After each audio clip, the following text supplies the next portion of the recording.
నమస్తే నాన్న. గత 2 వారాల నుంచి కూడా జూనియర్ ఎన్టీఆర్ గారు పాలిటిక్స్ లోకి ఎంట్రీ ఇస్తున్నాడని చెప్పేసి సోషల్ మీడియాలో పెద్ద ఎత్తున ప్రచారం జరుగుతుంది. కానీ వాళ్ళ టీం వాళ్ళు మాత్రం ఇదంతా కూడా అబద్ధం, ఎవరు నమ్మకండి అని చెప్తున్నారు. అసలు నిజంగా జూనియర్ ఎన్టీఆర్ గారు రాజకీయాల్లోకి వస్తారని మీరు అనుకుంటున్నారు? వస్తారు, ఖచ్చితంగా వస్తారు. కానీ ఇప్పుడు కాదు, కొద్దిగా టైం ఉంది. జూనియర్ ఎన్టీఆర్ అన్న రావటానికి కొద్దిగా టైం ఉంది, ఇప్పుడైతే కాదు. ఎందుకంటే రాజకీయంగా ఆయన ఒక ఎలుగుతుడు. వాళ్ళ తాత తర్వాత వచ్చేది మన ఎన్టీఆర్ గారే. అది కాకపోతే కొద్దిగా టైం ఉంది, ఇప్పుడు కాదు వచ్చేది. ఇప్పుడు ఆల్రెడీ టీడీపీలో మన సిబిఎన్ గారు ముఖ్యమంత్రి అయ్యారు. సో ఆయన్ని పక్కన జరిపేసి ఈయన రాజకీయాల్లోకి వస్తే ఈయనకి కుర్చీ ఇస్తారనుకోవచ్చు జనాలు. ఎవరు? ఇప్పుడు లేదు, ఇప్పుడు మనం పుట్టించుకోవటం ఇది అంతా. ఇప్పుడు మనం గావించుకోవటమే. కానీ దయచేసి జూనియర్ ఎన్టీఆర్ అనే వ్యక్తి రావటానికి కొద్దిగా టైం ఉంది. రాజకీయంలో రావటానికి కూడా ఖచ్చితంగా ఉంది, కానీ ఇప్పుడు కాదు. వత్తడు వచ్చి ముఖ్యమంత్రి పదవి కాదు, యావత్ ప్రపంచాన్ని ఏలుతుడు. వాళ్ళ తాత సీనియర్ ఎన్టీఆర్ గారు ఎట్టేలిండు, ఆయన ఏలుతుడు కానీ ఇప్పుడు కాదు. అంటే అమ్మ, ఇప్పుడు సినిమా ఇండస్ట్రీలోనే కాకుండా పొలిటికల్ ఎంట్రీలో కూడా వాళ్ళ తాతగారికి అసలైన వారసుడు ఈయననే, ఇప్పుడు వచ్చినా కూడా మేము గెలిపించుకుంటామని చెప్పేసి టీడీపీ వాళ్ళు చెప్తున్నారు. కానీ ఇప్పుడు ప్రజలు ఆయన ఆహ్వానించే పొజిషన్ లో ఉన్నారా? ఆయన ఎప్పుడు వచ్చినా ఆహ్వానిస్తారు. ఎందుకంటే ఆ కళ ఉంది.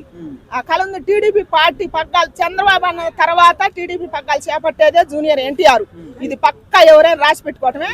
కాకపోతే ఇప్పుడు కాదు. ఆ కుటుంబంలో పొలిటికల్ గా గానీ సినీ పరంగా గానీ వారసుడు, ఫస్ట్ వారసుడు, లాస్ట్ వారసుడు కూడా ఏనే లేదు. జనాల పట్ల, సమాజం పట్ల అవగాహన లేదు కదమ్మా, ఎట్లా చేస్తాడు రాజకీయాలు? ఎవరు? ఆయనకి ఎందుకు అవగాహన లేదు? ఆయన పక్కా అవగాహన ఉంది. జనం పట్ల, ప్రజల పట్ల మాట్లాడే మాట తీరు గాని, ఉండే విధానం గాని అన్ని ఉండే. ఆయనకు ఆ కాలం ఉందాయా.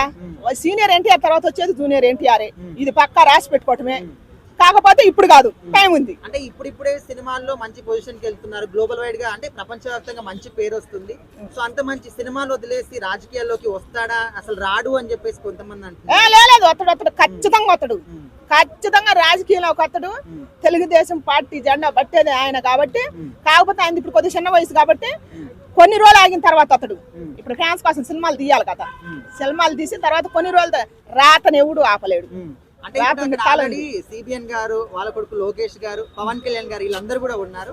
అక్కడ ఎందుకు తెలంగాణలో చేస్తే బాగుంటుంది అని చెప్పేసి ఇంకొంతమంది అంటున్నారు. సో అట్లా తెలంగాణలో చేస్తే బాగుంటుంది అంటారా? తెలంగాణలో చేస్తే బాగానే ఉంటుంది. నేను ఎందుకు కాదంటే, నేను అభిమాని అయితే తెలంగాణలో చేయొచ్చు, ఏపీలో చేయొచ్చు. ఇప్పుడు మన పవన్ కళ్యాణ్ తెలంగాణ రాడని అందరంటే వచ్చిండుగా. తెలంగాణ జెండా రెపరెపలాడుతుంది తెలంగాణ గడ్డ మీద. అట్టినా జూనియర్ ఎన్టీఆర్ అన్న కూడా వస్తలేము. అప్పటికి రావచ్చు, చెప్పలేము. అమ్మ, సీనియర్ ఎన్టీఆర్ గారు మన తెలుగు జాతి గొప్పదనాన్ని కావచ్చు, సినిమా ఇండస్ట్రీ యొక్క గొప్పదనాన్ని కావచ్చు ప్రపంచ స్థాయికి తీసుకెళ్ళాడు. అవును, సో అంత గట్స్ అనేవి జూనియర్ ఎన్టీఆర్ గారికి కూడా ఉన్నాయంటారా? ఉన్నాయి, పక్కా ఉన్నాయి. ఆయన తర్వాత ఏనే అని చెబుతున్నా కదా, వాళ్ళ తాతగారి తర్వాత ఏనే. కాకపోతే ఈ పార్టీని నిలబెట్టింది చంద్రబాబు అన్న. ఎన్నిపోటు అని అంటారు. కానీ ఎన్నిపోటు అనే పదం తీసేస్తే ఈ పార్టీని నిలబెట్టింది ఎవరు? చంద్రబాబు అన్నే కదా. ఆయన ఇన్ని రోజుల నుంచి కష్టపడి మన సీనియర్ ఎన్టీఆర్ పోయినాక ఈ పార్టీని, తెలుగుదేశం పార్టీ అనే పార్టీని ఇన్ని రోజులు నిలబెట్టింది మన చంద్రబాబు అన్నే. కాకపోతే ఆయన కొడుకు లోకేష్ గారు కూడా మంచోడే, కానీ ఆయనకు లేదు ఆ కళ. జూనియర్ ఎన్టీఆర్కే ఉంది. ఇంకా రన్నాళ్ళకైనా మళ్ళీ ఈ పార్టీ నిలబెట్టేది జూనియర్ ఎన్టీఆర్ఏ. ఒక మాటలో ఏం చెప్తారమ్మా? ఒక్క మాటలో చెప్పాలంటే నెక్స్ట్ తరానికి జూనియర్ ఎన్టీఆర్ఏ సీఎం.